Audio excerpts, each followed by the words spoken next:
Donc bonjour à tous et bienvenue à cette webconférence qui portera aujourd'hui sur personnaliser et réussissez votre transformation.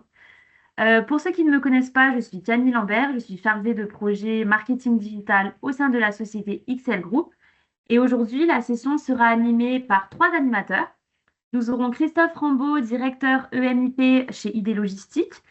Nous avons Thierry Péniguel, responsable développement chez XL Group. Et enfin, Michael Sylvestre, directeur général chez XL Group. Alors brièvement, avant de leur laisser la parole, quelques petites règles pour le bon fonctionnement de la webconférence. Donc vous avez pu voir que vos caméras et vos micros sont coupés. Ça permet aux personnes qui ont un petit peu moins de connexion de pouvoir suivre la webconférence correctement. Pour ce qui est des slides et du replay, vous recevrez un mail en début de semaine prochaine avec ces éléments. Brièvement, une petite présentation de la société XL Group. Donc, nous sommes un cabinet de conseil et de formation spécialisé dans le domaine de l'excellence opérationnelle. Nous avons pour mission principale de catalyser votre performance globale.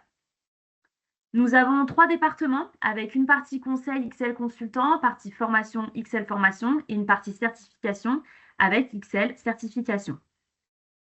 Nous sommes une trentaine de collaborateurs avec des consultants qui interviennent, consultants formateurs, et une partie effectivement fonction support qui sont là effectivement pour vous aider.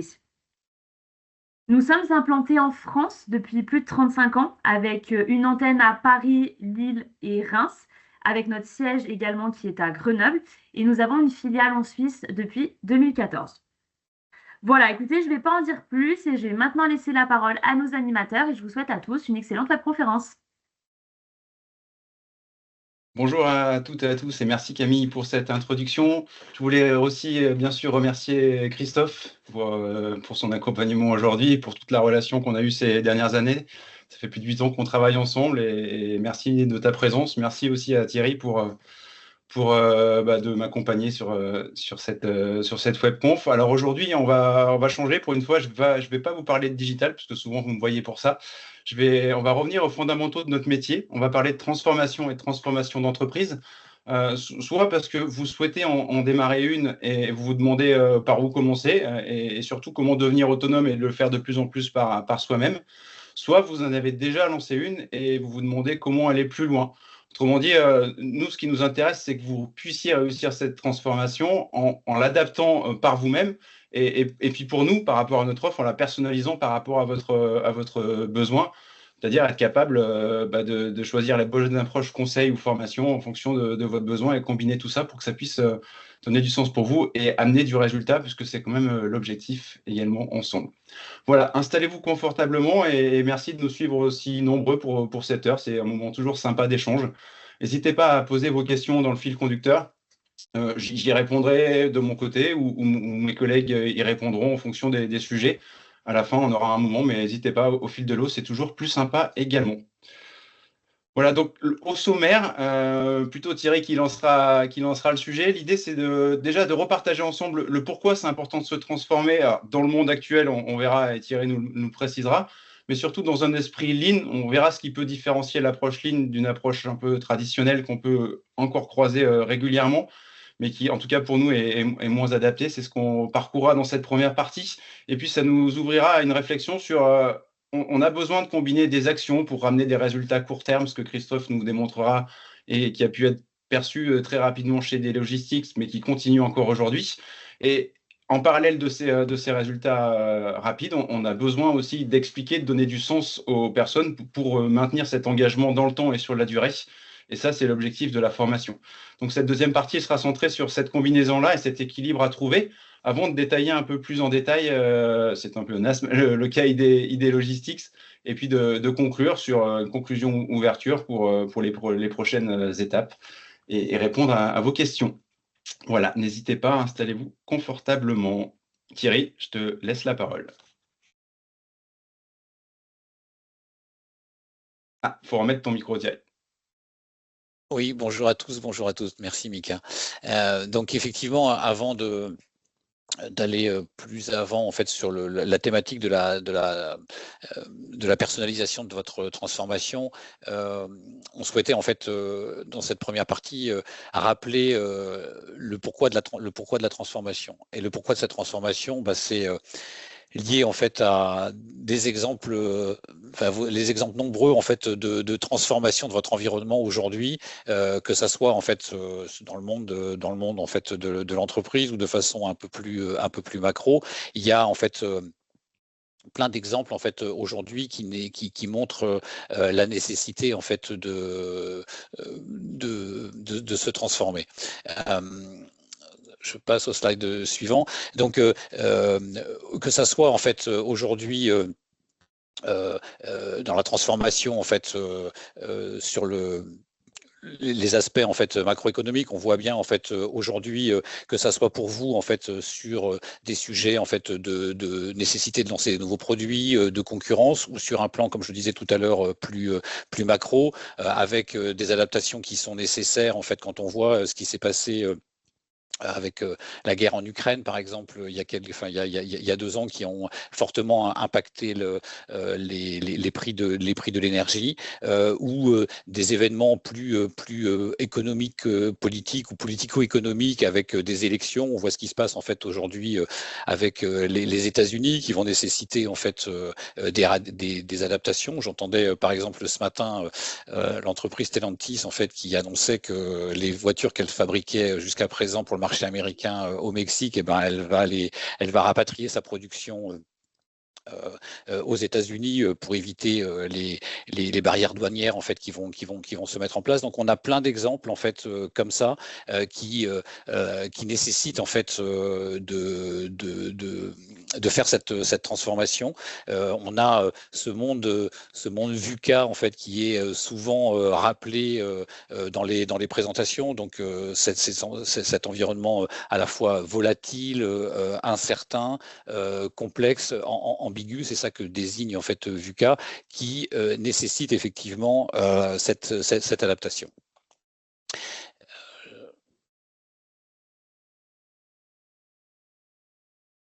Voilà, donc dans ce contexte-là, il y a évidemment la vision, la stratégie de l'entreprise qui est important. Alors on peut, sur les aspects stratégie, noter que avant on parlait de plans stratégiques en fait qui étaient sur des horizons relativement longs. En fait, aujourd'hui, il n'est pas rare dans les entreprises de constater que les plans stratégiques qui se sont un peu réduits en termes d'horizon. On parle de plans stratégiques 2024-2026. On peut avoir des plans qui sont avec des horizons un petit peu plus long, mais c'est de moins en moins le cas, parce qu'effectivement cette stratégie elle est définie, la vision elle est connue, mais il y a nécessité effectivement de l'adapter. Donc là on parle de cap. Si on fait un parallèle avec la course du Vendée Globe Challenge, que peut-être certains d'entre vous suivent, puisqu'elle est toujours en cours. Il y a évidemment en fait une direction qui est connue, qui est celle de revenir au Sable d'Olonne après avoir franchi les trois caps mythiques. Mais entre ce qui avait été prévu par les skippers, les équipes, et ce qui s'est passé, il y a eu plein d'adaptations qui ont été nécessaires, et même des modèles météo en fait qui sont envoyés en fait aux skippers sur leur bateau, alors même que eux-mêmes, quand ils sont sur leur bateau, ils constatent que le modèle météo n'est pas exactement en adéquation avec ce qu'ils vivent. Donc il y a nécessité effectivement de garder ce cap, de connaître ce cap, de délivrer la stratégie qui a été définie, mais de pouvoir effectivement en permanence être agile par rapport en fait au déploiement de cette stratégie. Donc à l'image du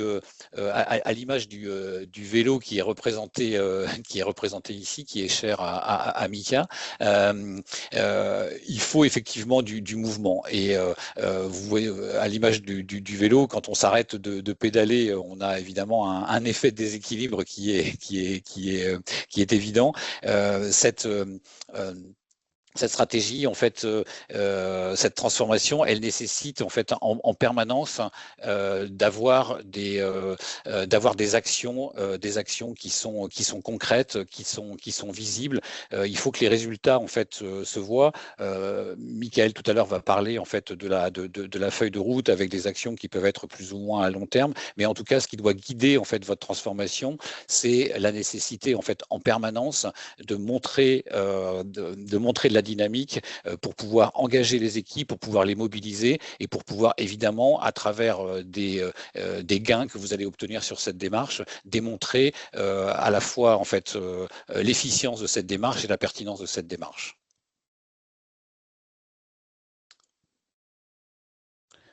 Je crois que tu prends la suite, Mika. Ouais, alors j'ai juste oublié de vous préciser en introduction effectivement que Thierry est plutôt basé dans l'ouest de la France, d'où l'exemple du Vendée Globe. J'en aurai plein d'autres, mais nous sommes en phase, Thierry. C'est effectivement ça le principe, c'est d'avoir la boussole, d'avoir le cap. C'est vraiment là où on va rentrer dans le besoin d'agilité qu'on a de plus en plus.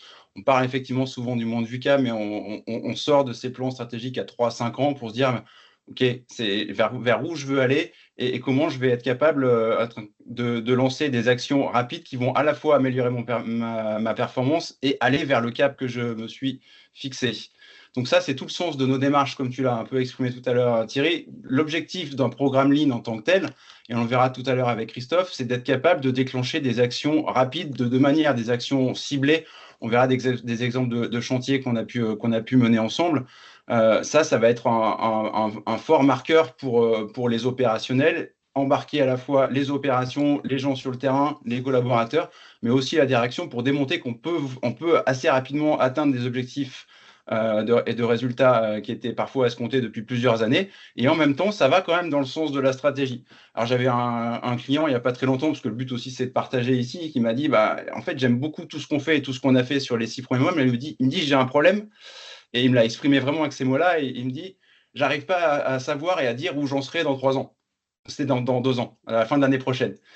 Et c'était intéressant cet échange-là, parce que je dis oui, mais en fait, c'est pas ce que j'ai cherché à montrer. On ne sait pas où on en sera, en lien avec tout ce qu'a démontré Thierry.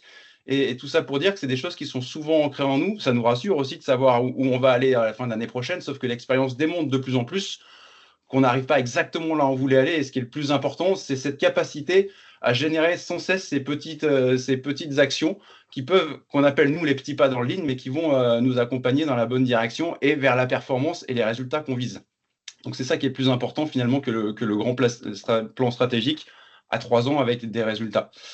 Sachant que les gros projets, donc cette personne-là, elle a avoué, m'a rappelé derrière, elle m'a dit effectivement tout ce qu'on a lancé ces 3 dernières années en gros chantier, en gros projet d'amélioration, en gros projet stratégique, n'ont pas abouti, en tout cas très lentement, mais souvent pas, ou avec très peu d'effets, là où toutes les actions qu'on a générées avec le programme ont eu beaucoup plus d'effets visibles aussi sur la performance et concourent à la stratégie. Donc ça, c'est vraiment important. Je ne vais pas détailler la partie diagnostic et la partie feuille de route qui est primordiale qu'on peut avoir en mettant en place le programme, parce que toute cette partie-là, du haut, elle sera détaillée dans la prochaine webconférence par mon collègue Cyril avec un autre client Prodéval que je remercie par avance qui est sur Valence et qui nous accompagnera juste pour voir comment à partir d'une stratégie, je vais arriver à déclencher ces actions dont on parlera juste après avec Christophe.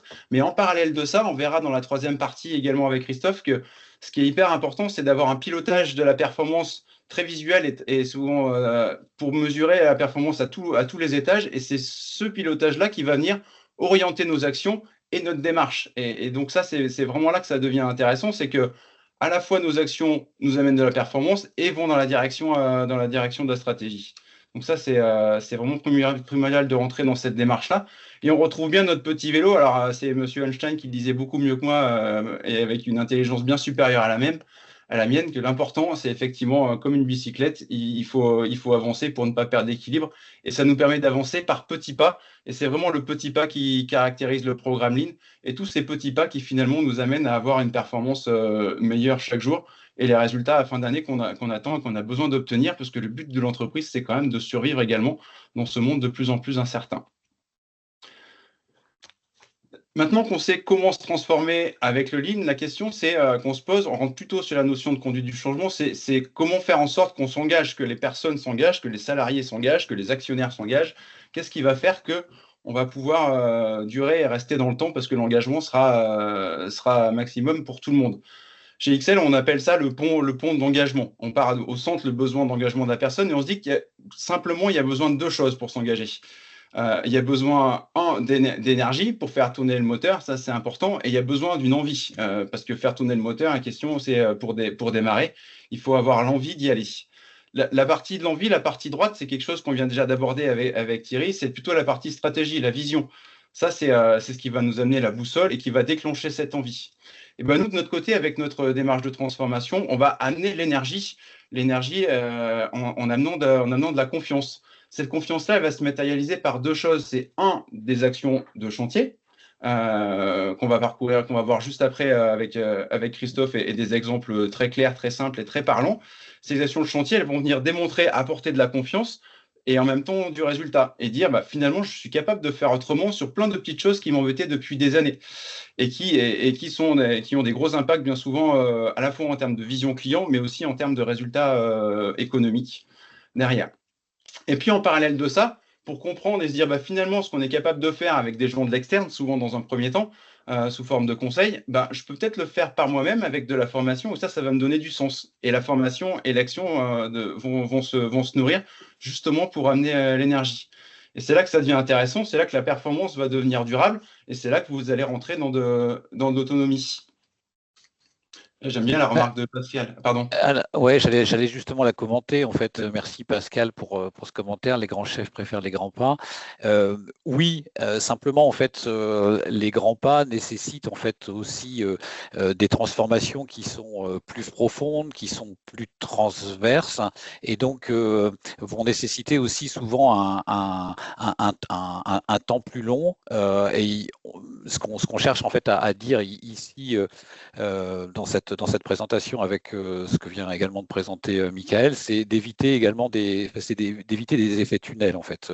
Il est capital en fait que la dynamique de la transformation en fait elle se voit, elle se concrétise, et donc la politique des petits pas ne veut pas dire qu'à la fin, en fait, on n'a pas fait un grand pas ou des grands pas. Mais en tout cas, l'idée, c'est de pouvoir adapter, en fait, dans la feuille de route que mentionnait à l'instant Michael, des actions en fait qui vont mener des résultats concrets rapides pour pouvoir justement démontrer la pertinence et s'attaquer évidemment à des chantiers de transformation qui vont être plus complexes, plus longs, de manière en fait à pouvoir marquer en fait plus profondément en fait les gains attendus et la recherche de grands pas. Mais c'est cette combinaison qu'il faut qu'on arrive à trouver, et les grands pas en fait sont quelquefois l'agrégation de plusieurs petits pas. Donc c'est cette mixité qu'il faut qu'on arrive à trouver en fait. D'où la remarque, merci Christophe pour ton témoignage. La somme des petits pas est égale à des grands pas. Ouais, c'est parfait. Et c'est des questions qu'on a eues très souvent ensemble avec Christophe, mais avec d'autres clients également, dans des restitutions justement au moment de faire la feuille de route. Effectivement, je vous confirme, pardon Pascal, que les grands chefs préfèrent les grands pas, et qu'une partie de notre métier au début de l'histoire, c'est de les challenger pour dire si vous ne choisissez pas les bons petits pas dans le bon ordre, en fait, vous n'atteindrez pas les grands pas. Et c'est là où on retrouve l'agilité qu'on recherche à avoir avec tous ces petits pas. Et je termine le parallèle sur le sport, mais pour faire de la course à pied ou pour les gens qui en font, ou c'est valable aussi dans le vélo, si vous voulez faire plus de kilomètres et faire des efforts conséquents, on vous apprend justement à augmenter la fréquence de vos pas et à en faire beaucoup plus et à se renforcer pour être capable de tenir des fréquences très hautes de petits pas. Et c'est comme ça qu'on fait des ultra-trails. Et c'est pas en faisant des grands pas, parce que sinon on se blesse. Donc voilà, je terminerai sur le sport, hein, c'est pas l'objet de la webconf. Donc merci pour le témoignage, c'est exactement ça. Et c'est exactement ça qu'on cherche à venir chatouiller avec notre démarche. Et ça casse un petit peu des idées reçues, et c'est l'esprit lean qui est derrière. Donc, on vient juste de le voir, pour amener l'énergie, il faut de l'action et de la formation. Et l'idée, c'est de trouver un équilibre. Alors, on en a reparlé pour d'autres contextes, pas plus tard qu'hier avec Thierry, pardon, sur des clients qui ont deux approches vraiment très différentes. Souvent, au début de l'histoire, il y a des personnes qui nous appellent pour faire vraiment des chantiers très opérationnels avec 100% d'action et 0% de formation pour démontrer qu'on fait des résultats. Et puis, vous avez d'un autre côté des personnes qui démarrent avec je veux former massivement mes personnes, mais malheureusement, les personnes n'ont pas le temps derrière ou ne sont pas forcément accompagnées et il n'y a pas d'action concrète sur le terrain.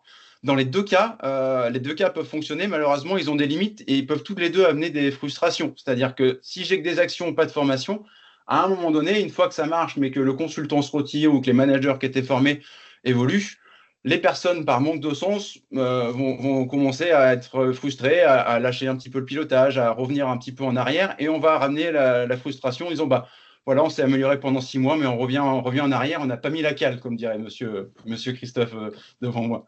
Et d'un autre côté, les personnes qui n'ont fait que des formations, on a une frustration parce que finalement, les stagiaires sont satisfaits. Merci pour nous, c'est sympa. Mais par contre, nous, on est frustrés et le client est frustré parce que les améliorations ne se voient pas dans le quotidien et encore moins dans la performance.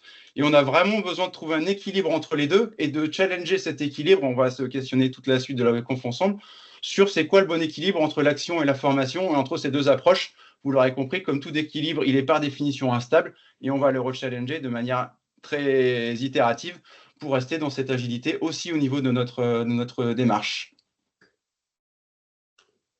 Christophe, je te laisse nous présenter quelques chantiers témoins qu'on a pu, qui sont issus des premières feuilles de route qu'on a pu avoir ensemble. Et merci encore. Merci, vous m'entendez? C'est bon? Parfaitement. Donc Christophe Rambaud, je travaille chez ID Logistique depuis 8 ans. Je suis en charge d'un service d'ingénierie chef de projet qui travaille sur l'amélioration continue, l'innovation et la mise en performance.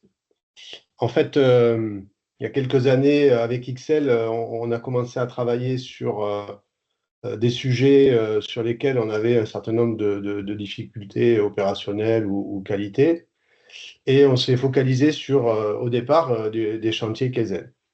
Et en fait, comme on l'illustre ici sur un atelier de reconditionnement pour un site, on reçoit des palettes d'un industriel qui nécessitent de reconditionner un certain nombre de cartons qui sont d'emballage qui ne sont pas forcément, qui ont subi des dommages lors du transport ou autre. Et là, on a présenté ce cas à notre consultant XL pour voir comment on pouvait faire. Et finalement, on s'est aperçu que on est passé d'une activité de flux poussé avec beaucoup d'encours, des saturations de zones de travail à une simplification sans investissement, simplement en passant sur du flux tiré, de l'organisation, de la gestion de flux, de l'amont, de l'aval, à gagner en productivité puisqu'on a divisé nos coûts par deux et réduit également nos surfaces de travail. Donc ça, c'était une première expérience sur laquelle nous avons travaillé. Tout simplement, hein, c'était un petit pas pour reprendre certains commentaires. Deuxième expérience. Moi, je n'arrive pas. Je passe pour toi, Christophe. C'est bon, c'est bon. La deuxième expérience, elle a été à peu près du même tonneau, sauf qu'avec une complexité beaucoup plus importante, puisqu'on était sur un site mécanisé. Donc, vous voyez sur la partie gauche, en fait, on reçoit des palettes de fournisseurs qui doivent être décantées, c'est-à-dire qu'on prend les unités de vente consommateur, on les met dans des petits bacs qui sont ensuite stockés dans une installation mécanisée de type OSR. Et en fait, on avait une installation qui était saturée, pas productive, accidentogène et qui manquait de capacitif. Donc, après avoir travaillé sur plusieurs chantiers, hein, en mode Kaizen, en DMAIC, on a revu complètement l'installation de base. On l'a simplifié. On a travaillé sur l'ergonomie du poste pour avoir un poste de travail qui soit très sécurisant et parfaitement travaillable par les opérateurs. Et résultat des courses, on a une fois de plus réduit les zones de travail, on les a mises en sécurité, on a désinvesti, c'est-à-dire qu'en fait, on a simplifié on est passé de tables élévatrices qui nécessitaient de l'espace et de l'investissement à de simples gerbeurs qui nous permettaient de travailler. On a mis tout ça en sécurité, on a augmenté le capacitif et et on a également augmenté notre productivité. Donc, avec ces quelques exemples, on s'est dit, ben, finalement, on a peut-être trouvé la façon d'améliorer notre façon de travailler. Et donc, du coup, on est parti dans une autre aventure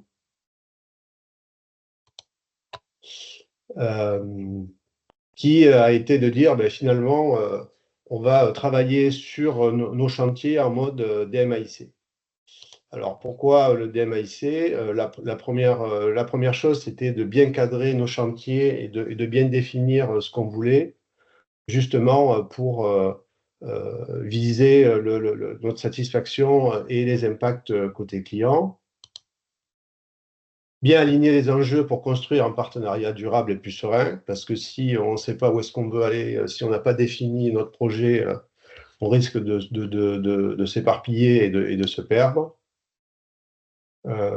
Découper les chantiers, parce que on le verra après, mais lorsqu'on travaille sur une transformation d'entrepôt, d'usine, d'organisation, si on veut tout faire d'un coup, en fait, on n'y arrive pas, on crée une charge de travail qui est très, très importante pour le management, les opérateurs, et du coup, bah, il faut arriver à cranter, à faire, à partir du diagnostic, déterminer ce qui est important, et mener les chantiers les uns après les autres pour stabiliser les flux. Et c'est là, en fait, on revient sur les grands pas. Pour faire des grands pas, ben, il faut être géant, quoi. Donc, nous, en fait, on n'est pas géant, on a une taille normale. Et on fait des petits pas. Mais par contre, quand on fait des petits pas, on les fait bien comme il faut. Et à côté de ça, on met en place tout un suivi, tout un monitoring qui nous permet de mesurer l'avancement et de corriger si jamais on s'aperçoit que la cible prévue n'est pas atteinte. Merci Christophe. Je vais continuer. Donc effectivement, il y a des exemples de réalisations qui nous ont été montrés par Christophe, que vous considérez comme étant des petits pas ou plus ou moins grands pas. Mais en tout cas, en fait, c'est cette combinaison en fait de chantiers simples et puis de chantiers de transformation un peu plus importants qu'il est nécessaire de trouver. Et ça va nécessiter également en fait une montée, à la fois un développement des compétences et une montée en compétences des collaborateurs, parce que si l'on veut en fait que cette démarche en fait elle s'étende, se déploie, que la dynamique se poursuive, il faut effectivement qu'elle soit portée par les collaborateurs de l'entreprise. Donc chacun en fait avec des rôles différents dans cette démarche. Et donc, il va falloir évidemment personnaliser les formations, personnaliser comment dirais-je, cette montée en compétences en fonction de la contribution que chacun en fait aura dans cette démarche. Donc on a évidemment nécessité d'avoir en fait au niveau d'embarquer en fait les comités de direction sur en fait le sens de la démarche, leur montrer également que leur rôle est important en fait dans le soutien de cette démarche, notamment à travers en fait leur rôle de sponsor. C'est également en fait le rôle qu'ils vont avoir en fait à travers le pilotage de la performance. Toutes les personnes en fait qui vont soit être contributeurs en fait à des chantiers de résolution de problèmes, ou contributeurs en fait à des chantiers un peu plus importants. Christophe évoquait tout à l'heure en fait des chantiers des MAIC. Ça peut être des pilotes de chantier, c'est-à-dire des personnes qui vont avoir la responsabilité de conduire le projet. Ça peut être des personnes qui vont être en responsabilité d'animer la démarche au niveau d'un site, au niveau d'une usine, ou de façon encore plus transverse.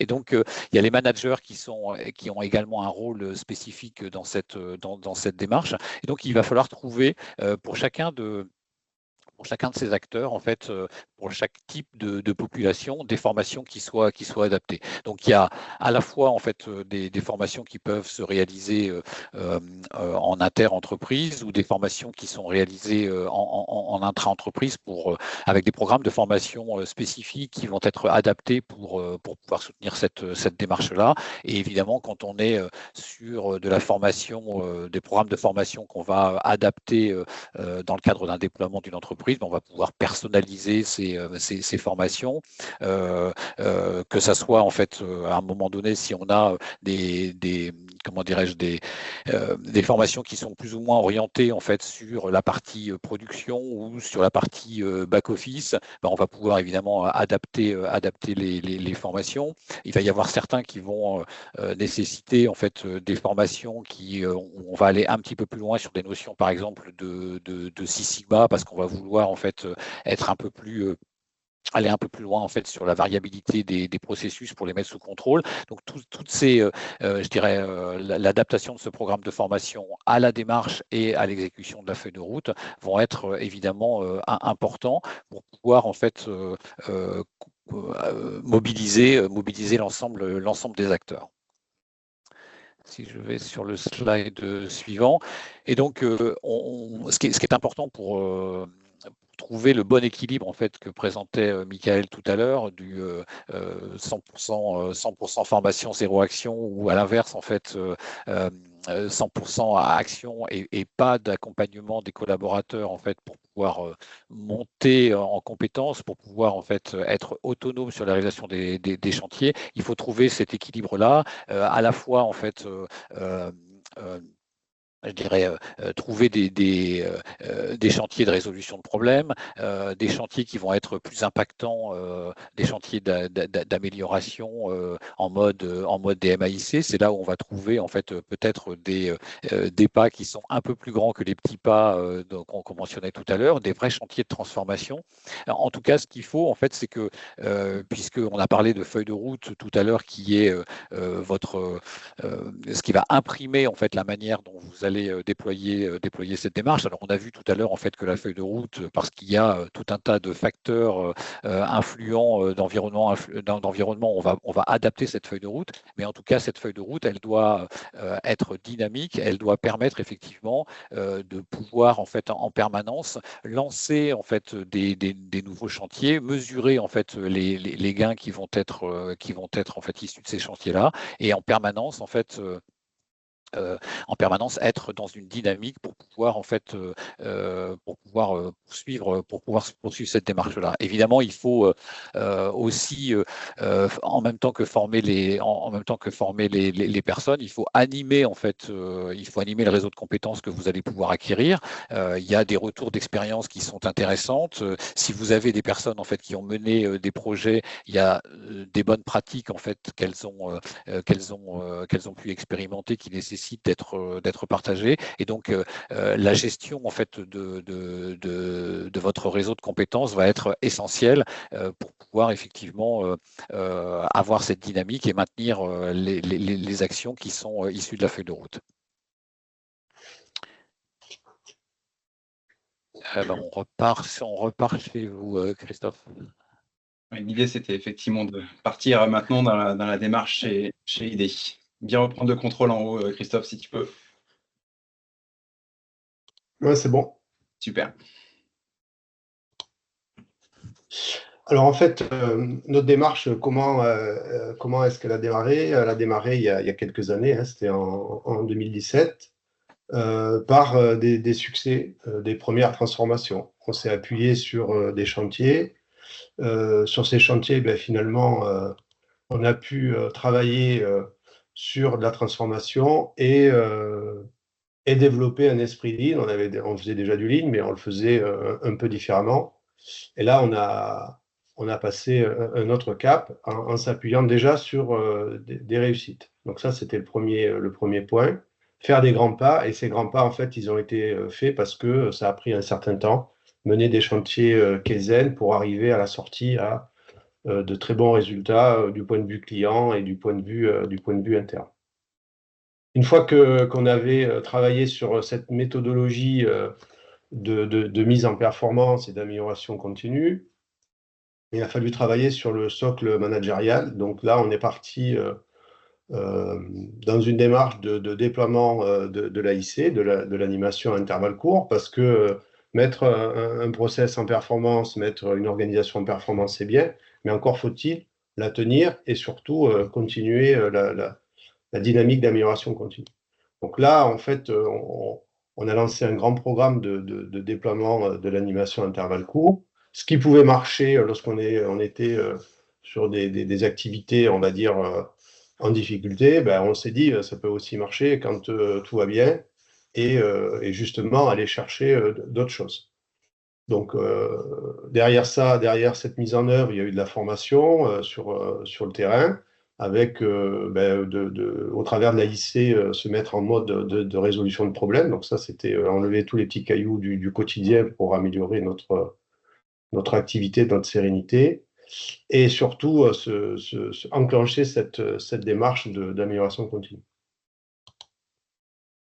Donc, le déploiement de l'AIC, en fait, qu'est-ce que ça a permis? Vous le voyez, on a fait des sondages internes pour demander à nos managers, ben, en fait, qu'est-ce que ça leur a apporté. Donc, le premier point, c'était la communication, être capable de désiloter, que tout le monde à l'intérieur de l'entrepôt, puisque nous, on fait de la prestation logistique, que ça parte du préparateur jusqu'au responsable de site, que tout le monde se parle à chaque étage, à chaque nœud managérial. Une meilleure implication des collaborateurs. Du coup, à chaque top, remontée de problème avec le traitement à chaque niveau. Et bien sûr, une meilleure maîtrise de l'activité, une sérénité. Donc tout ça, c'était très bien. C'était fait avec du papier, avec des tableaux qui nous permettaient de piloter nos AIC. Mais ça a marqué un certain nombre de limites. Et du coup, on s'est engagé dans un programme de digitalisation qui nous a permis en fait d'accélérer notre mise en place d'AIC. Aujourd'hui, tous nos sites France, on a 80 sites qui sont en mode AIC digitalisé. Derrière ça a créé un corps modèle chez nous et on a déployé et on le déploie dans nos autres pays du groupe, hein, puisque on est présent dans 18 pays. On a mis en place avec notre plateforme Ayobeya 260 salles qui sont actives aujourd'hui et c'est à peu près 1200 utilisateurs au quotidien. Donc ça a vraiment été quelque chose de très important. Être capable de mener des chantiers, être capable de mettre en performance ou d'améliorer nos sites et en même temps mettre en place l'animation qui va bien.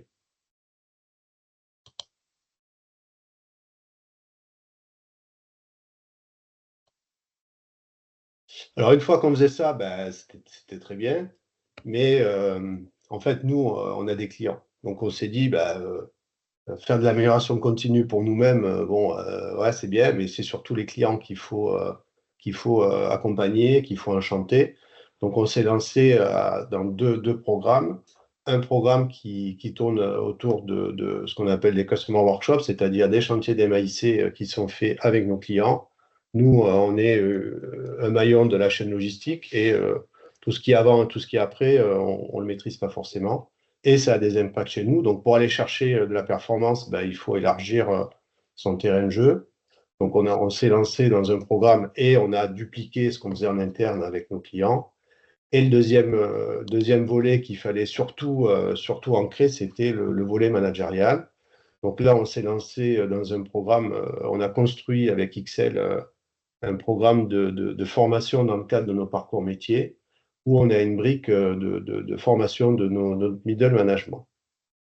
Alors, cette formation, en fait, elle repose sur deux piliers. Le premier pilier, ça a été de créer une communauté, un réseau de qualifications et de certifications Yellow, Green et Black Belt.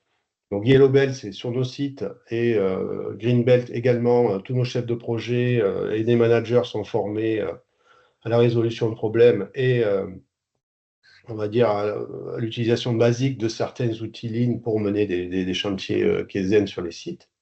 Et la partie plutôt support aux opérations, elle est Black Belt et intervient soit en accompagnement des sites, soit dans le cadre de transformation ou de mise en performance de sites. Et le deuxième volet, c'était comment on pouvait avoir un socle managérial beaucoup plus tourné vers l'utilisation de nos outils, maîtriser l'AIC et surtout donner une vision de l'amélioration continue. Alors, l'amélioration continue, ce n'est pas une fin en soi, c'est surtout que tous les maillons managériaux soient capables d'être des relais et puis surtout d'être capables de faire. Donc, tout à l'heure, on vous parlait de 100% action et puis 100% formation. Ben, en fait, nous, à un moment donné, on s'est dit, ben, on ne peut pas faire l'un sans l'autre. Donc, il faut qu'on fasse 100% d'action, mais il faut aussi qu'on ait 100% de formation. Donc, ce programme, il s'étale sur 3 ans et on forme à peu près 400 managers par an, de façon à avoir un bon maillage et un bon relais sur le terrain au niveau des opérations.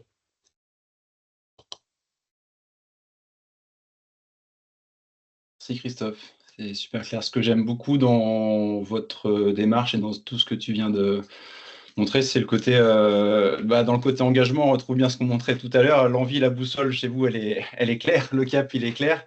Et toutes les actions lancées et la formation qui ont amené l'énergie, on l'a vécu ensemble et elle se voit dans les résultats. Et tout le temps que vous avez passé après 2020 sur le pilotage, finalement, a nourri les prochaines actions et vous êtes vraiment rentré dans cette approche de je mesure, je regarde et je réajuste. Et ça, c'est quelque chose qui vous caractérise. Et puis de manière vraiment massive, 70 sites démarrés en 2 ans en AIC. Et vous auriez pu vous arrêter là à ce moment-là et vous êtes dit, bah non, mais pour aller plus loin, il y a besoin d'accélérer. Et pour accélérer, il y a besoin du digital. Et vous avez remis encore un engagement hyper fort sur le sujet, ce qui n'est pas forcément fait par tout le monde et ce qui vous caractérise. Je trouve que c'est vraiment une belle démarche par rapport à ça. Et c'est vraiment, vraiment notable. Donc, ouais, bravo. Et puis encore, un merci pour tout ça. C'est des moments vraiment sympas d'échanger là-dessus. Alors, en conclusion, 3 pages à partager ensemble. Vous l'avez compris, il y a d'un côté des actions à gauche et de la formation à droite, avec des intensités et des acteurs différents. Je m'explique.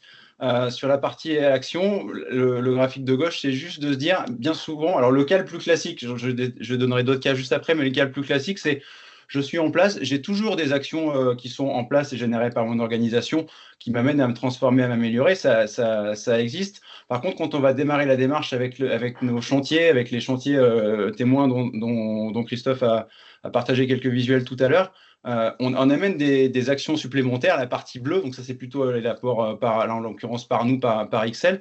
Et c'est ça qui va commencer vraiment à dire, bah tiens, finalement, on pourrait se transformer. La vision, je vois où je veux aller, mais ça va dans le bon sens. Et petit à petit, on va enclencher de plus en plus d'actions, d'abord par l'externe, et dans un deuxième temps, pris en relais par l'interne. En parallèle de ça, au début de l'histoire, on commence par faire, c'est souvent comme ça qu'on fait, en formant un petit peu, mais à une dose plus modérée, les premiers relais, les premières personnes qui sont avec nous dans les chantiers. C'est ça qui amène les résultats. Et puis, pour qu'on puisse avoir au 3e trimestre, justement, ce côté je deviens autonome, là, on rentre vraiment dans une intensité beaucoup plus forte pour pouvoir former plutôt des relais et faire par eux-mêmes. Et ensuite, coacher les personnes, les accompagner, comme le disait Thierry, pour que petit à petit, l'organisation par elle-même génère elle-même ses propres actions dans le temps. Et puis, donc là, le temps forcément qu'on fasse ces actions-là, on ne va pas forcément reformer de nouveaux groupes. Par contre, dans un 3e temps, et c'est ce qu'on voit bien chez ID Logistique, on remet une dose de formation plutôt là sur la partie culture, la partie management, pour bien faire le lien entre tout ce qui a pu être fait plus en local et le généraliser à tous les étages de l'organisation, justement pour que cette intensité d'action se maintienne. Alors 100% c'est bien, mais 100% à une intensité forte, ce qui caractérise aussi ID Logistique dans votre démarche, forte et par vous-même. Et là, c'est ce qui est en train de se passer avec les formations middle. On rentre dans la 3e année du parcours et qui permet justement de maintenir cette autonomie.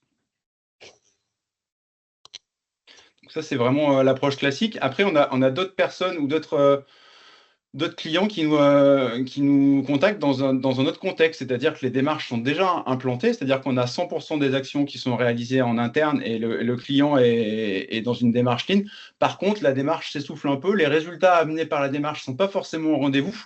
Alors souvent, là, on va aller challenger plutôt vraiment la méthode et l'esprit Lean qui est d'être capable de découper par petits pas, ce qu'on dit depuis le début.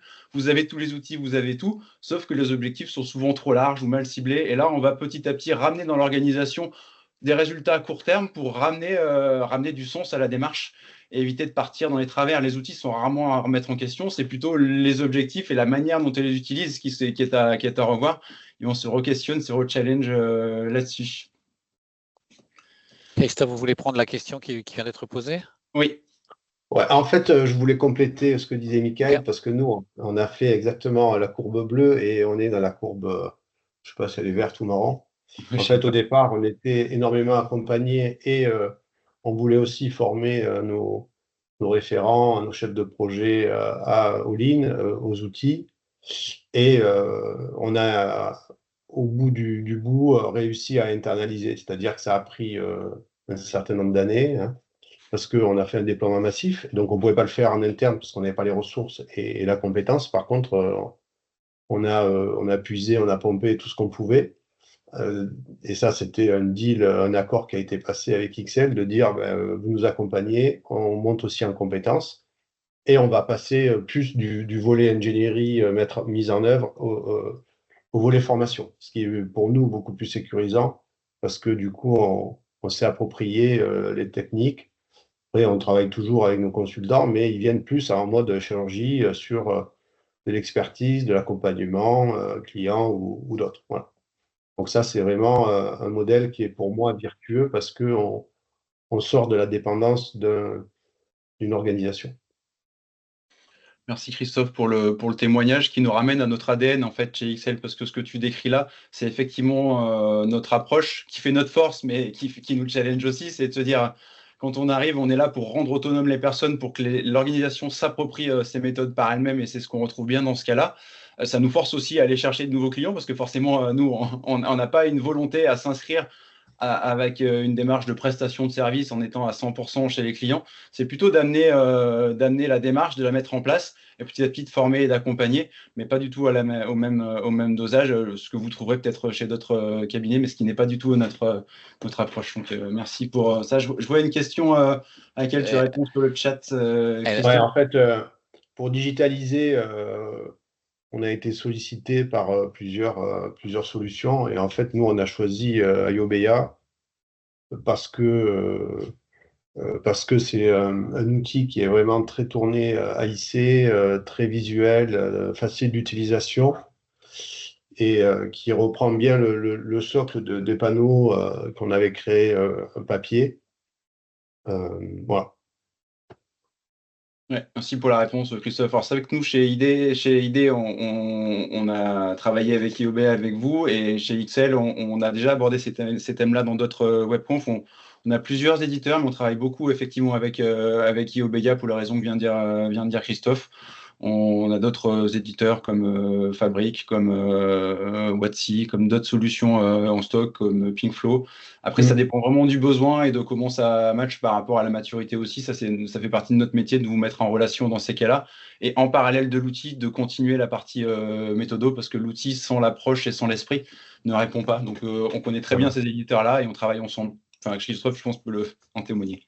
Ben nous, en fait, ce qu'on voulait, c'était une application qui soit du visuel management. En fait, gérer des données, tout ça, on sait, on a des outils de suivi, de pilotage d'activité. Par contre, piloter de façon visuelle les indicateurs SQDC, on a trouvé notre bonheur, je dirais, avec Iobeya. Et c'est bien. Vous voyez derrière moi un petit écran. Voilà. Ça. Mais en fait, c'est exactement ce que tu dis, c'est que derrière, l'organisation en général, elle manque rarement de projets et elle manque rarement de données.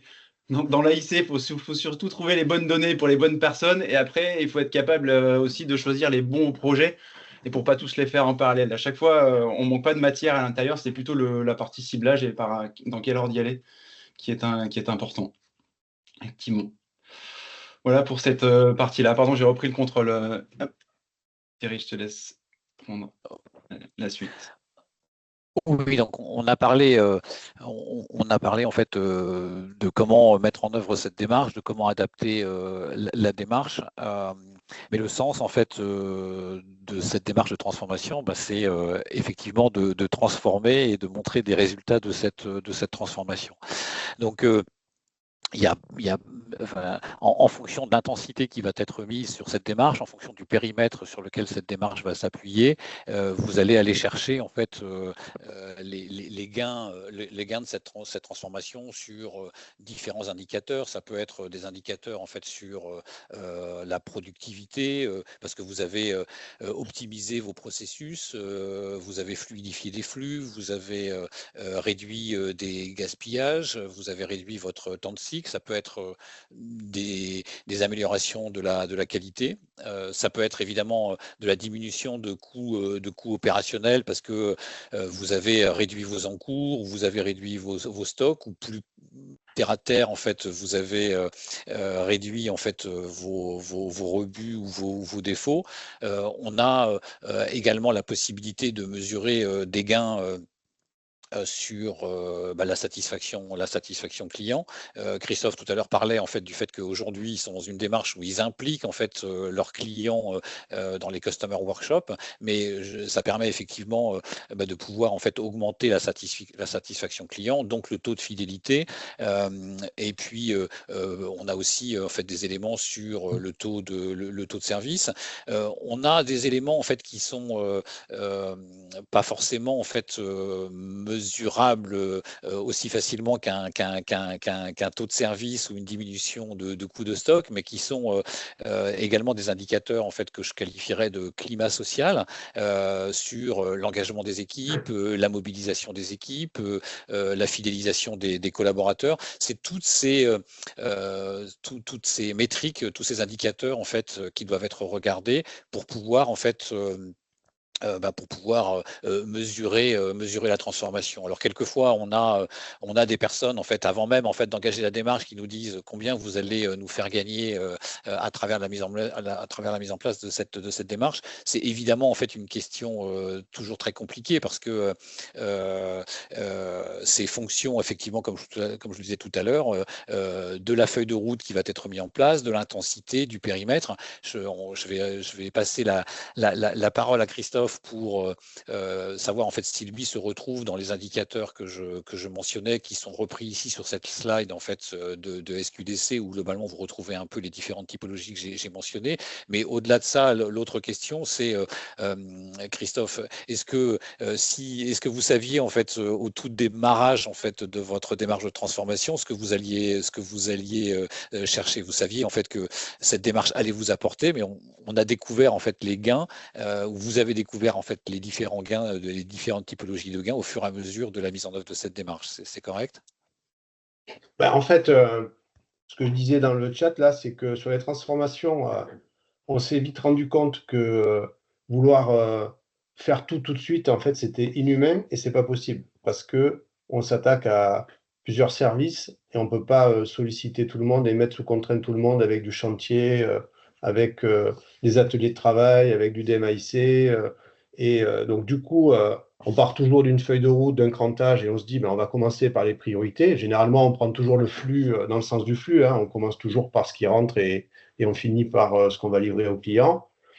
Et derrière, ça implique de monitorer avec un plan d'action et avec une feuille de route qu'on se fixe. On crante nos améliorations, qui soient qualitatives, qui soient productivité ou qui soient capacitifs.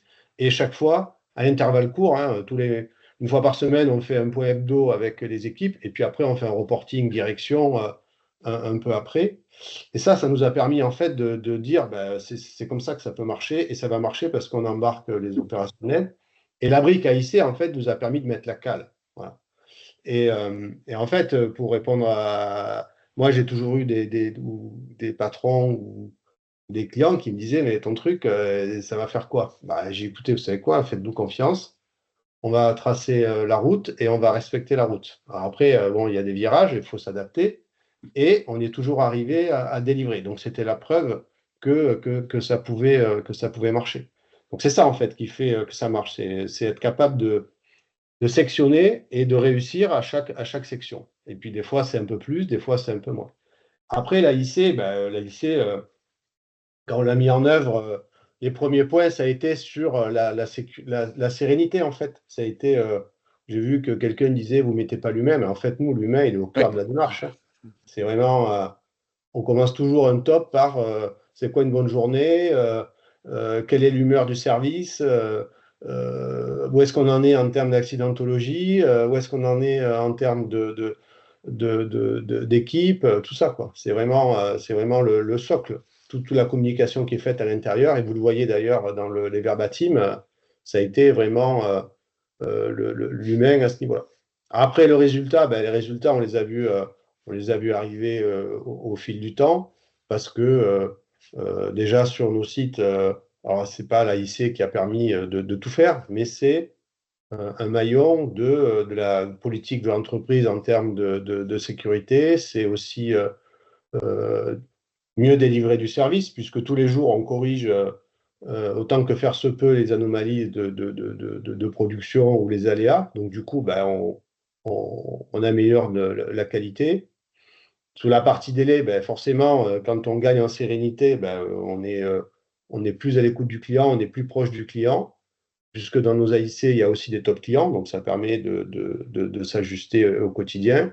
Et puis après, la partie coût, ben, forcément, c'est la résultante de tout ce qui va bien se passer. Quand une journée se passe bien, ben, généralement, elle coûte moins cher qu'une journée où il faut corriger des aléas, des problèmes de qualité ou autres. Voilà. Alors, il y a quelques questions, mais Ouais, Christophe en a répondu à une. Donc, effectivement, tout à l'heure, enfin, ici, sur ce slide-là, vous avez la notion de sécurité, mais c'était le S au sens minimal. Mais Christophe a rectifié en disant, effectivement, c'est sécurité, sérénité. Et puis, Sérénité. j'ai également mentionné tout à l'heure, en fait, des indicateurs, en fait, de climat social sur la mobilisation des équipes et l'engagement. Donc, c'est évidemment, je suis d'accord avec la phrase, en fait, l'humain est au cœur de la démarche. Ça, c'est vraiment quelque chose sur lequel on est absolument convaincu. Et comme le disait Michael, ça, je crois que ça fait même partie en fait de l'ADN de notre société. Et il y a une autre question de Pascal en fait sur la démarche petit pas qui alimente la démarche Oshin. Alors oui, tu as raison, Pascal, mais en fait, les deux choses, en fait, c'est une boucle. C'est-à-dire que le Oshin, comme tu le sais, en fait, va définir. On parlait tout à l'heure de vision et de stratégie, donc on va retrouver en fait dans la matrice Oshin, en fait, la structuration des objectifs stratégiques qui vont justement permettre effectivement d'atteindre le plan stratégique qu'on aura défini. Donc, ces objectifs, en fait, vont permettre effectivement de mettre en place un certain nombre de lancer, d'initialiser un certain nombre de chantiers de transformation. Et puis, il va y avoir effectivement tout ce qui va se faire, en fait, sur le terrain, les petits pas ou les moyens pas qu'on a évoqués pendant cet échange, qui vont aussi, en fait, eux, alimenter le Oshin et le modifier. Donc, on est vraiment dans une boucle, en fait, là. je me permets du coup d'intervenir parce que je vois que le temps passe et on va arriver à la conclusion et je suis en phase avec toi Thierry. C'est ce que je disais tout à l'heure en introduction, le Oshin et toute la partie de déclinaison jusqu'à la boussole en fait qu'on a vu en introduction, c'est quelque chose qui sera repris, ça tombe bien, merci pour le teaser dans la prochaine webconf de février. Merci pour cette question-là. Il y avait également, avant de passer à la dernière page, une question sur est-ce que vous avez des cas dans le service? La réponse est oui, sauf que c'est avec un autre client et c'est pas avec Christophe. On est plutôt dans le secteur bancaire et de l'assurance. Et dans l'assurance, on est plutôt sur de l'accélération de flux. Alors, on n'a pas des palettes qu'il faut accélérer pour qu'elles aillent plus vite en stop ou pour qu'elles partent pour rester en sécurité. Mais la sérénité, c'est plutôt lié au nombre de dossiers ou à la vitesse de transfert de l'information. Donc, on a des chantiers d'amélioration chez ces clients-là dans lequel en fait on va effectivement aller chercher de la qualité de service avec des dossiers traités plus rapidement et des équipes plus sereines. On a aussi une vidéo sur l'AIC dans les services que vous pouvez voir sur notre chaîne YouTube. Camille serait meilleure que moi, mais qui était chez AJP dans lequel on a déployé l'AIC et qui est assez sympa à regarder. Je pourrais vous mettre dans le fil de conversation le lien vers la vidéo YouTube. Donc ça démontrera ça aussi l'importance de l'AIC dans ces secteurs-là. Et donc pour terminer et puis pour conclure, hop, il est midi, c'est parfait. Juste pour dire que les facteurs clés de succès, vous les avez, on les a déjà parcourus. On part de l'état des lieux réels pour savoir où on en est. Donc ça, c'est des choses que vous reverrez encore une fois dans la prochaine webconf avant de construire la feuille de route pour mieux cibler. C'est hyper important, on parle de vision, de stratégie, donc c'est important d'impliquer toute la chaîne managériale dès le départ, justement pour que ce soit bien clair, que le cap soit clair et que toutes les initiatives concourent à cette vision, à cette stratégie. Et en complément, vous l'avez très bien vu avec ce que disait Christophe. D'ailleurs, ça me fait chaud au cœur que tu dises ça parce qu'on a eu quelques soirées animées sur ce sujet de choisir par lesquels on démarre. Est-ce qu'on en met 3, 4 ou une par une? Ça me rappelle des souvenirs. Donc, ça me fait chaud au cœur d'entendre ça. Et bien les cibler, ça veut dire parfois renoncer, c'est pas simple. Ça veut dire parfois lever le pied. Ça veut dire parfois aller forcer et accélérer. Ouais, c'est aussi du leadership et des choix. Donc, c'est important d'avoir ça en tête. C'est pas que de l'outil et de la méthode. Donc, ça répondra bien à la volonté managériale. Et puis, alors ça, c'est une remarque personnelle, bien sûr, mais pour les premières victoires, et merci encore Christophe pour ton témoignage, c'est bien de s'appuyer sur des personnes comme nous, comme XL, justement, pour voir les choses d'une manière différente, comme on le voit un peu de manière différente sur la stratégie, de manière un peu moins figée et un peu plus lean finalement, pour pouvoir, accélérer si besoin, ou en tout cas avoir les premières victoires si vous démarrez d'un peu plus loin. Ça dépend des cas de figure. Et puis, ça vous permettra, comme vous l'avez bien vu avec le cas de Christophe, de devenir de plus en plus autonome. Ça, c'est notre ADN. Et si on veut que ça dure, bien évidemment que l'humain, il est au centre, parce que sinon, ça ne durerait pas. Et le climat social ne serait pas en amélioration, il serait plutôt en détérioration, ce qui est pas ce qu'on constate sur les démarches de transformation qui fonctionnent. C'est bien pour ça qu'on part de là et qu'on démarre du S. Donc ça marche très bien. Et puis, de la même manière que ce qu'on voyait tout à l'heure, il va falloir adapter le rythme à la fois des chantiers et de la formation. En fonction de quoi? Pas de votre envie, mais plutôt de votre besoin. Et votre besoin, il part des résultats. Et ce qui serait le pire, en tout cas, c'était le dernier message, comme pour la stratégie, c'est que les démarches, il faut les revoir de manière fréquente en fonction des résultats, plutôt à la maille mensuelle, parfois bimensuelle, ça dépend. Mais ne les figez pas trop tôt, soyez agile en disant où est-ce qu'on veut en être dans 3 mois, un peu comme mon client me disait l'autre jour. On sait où on veut aller et on se fixe des petits pas ensemble et on réajuste le tir, on relance un ou deux chantiers si on peut, on ralentit sinon, on accepte de ralentir un chantier pour former une équipe et que l'équipe fasse par elle-même, par exemple, c'est un moyen de potentiellement à court terme de ralentir, mais de devenir plus autonome. Et c'est ça qui fait la richesse de notre métier, en tout cas. Voilà, donc je vous remercie pour votre présence. J'arrive pas à lire la dernière, j'ai personnellement l'impression. Il y avait une dernière question. Ah, c'était sur le washing. Ouais, okay. On y a répondu. Voilà. Merci en tout cas pour votre échange et puis pour cette heure. Et c'est parfait. Merci en tout cas à tous les trois pour cette animation. Je vous affiche juste cette slide pour vous indiquer les prochaines dates de nos webconférences. La prochaine sera sur exécuter votre stratégie avec des chantiers Oshin et Kaizen. Donc justement, vous en avez parlé et ce sera le 21 février 2025. Nous aurons ensuite une webconférence le 21 mars sur accélérer vos flux en maîtrisant la variabilité. Et enfin, une webconférence le 18 avril sur simplifier le pilotage de votre supply chain avec le DDMRP. Donc voilà, c'est les 3 prochaines dates de nos webconf. Donc vous pouvez déjà les noter dans votre agenda. Je vous affiche quand même cette dernière slide. Si vous avez encore des questions, n'hésitez pas à nous contacter. Vous avez du coup notre numéro de téléphone, le lien vers notre site internet et vers nos réseaux sociaux. On se fera un plaisir de répondre à vos questions. En tout cas, merci à nos 3 animateurs et merci à tous pour votre participation et je vous dis à bientôt. Merci pour les retours. Au revoir. Merci, bon appétit à tous. À très bientôt. Au revoir. Au revoir.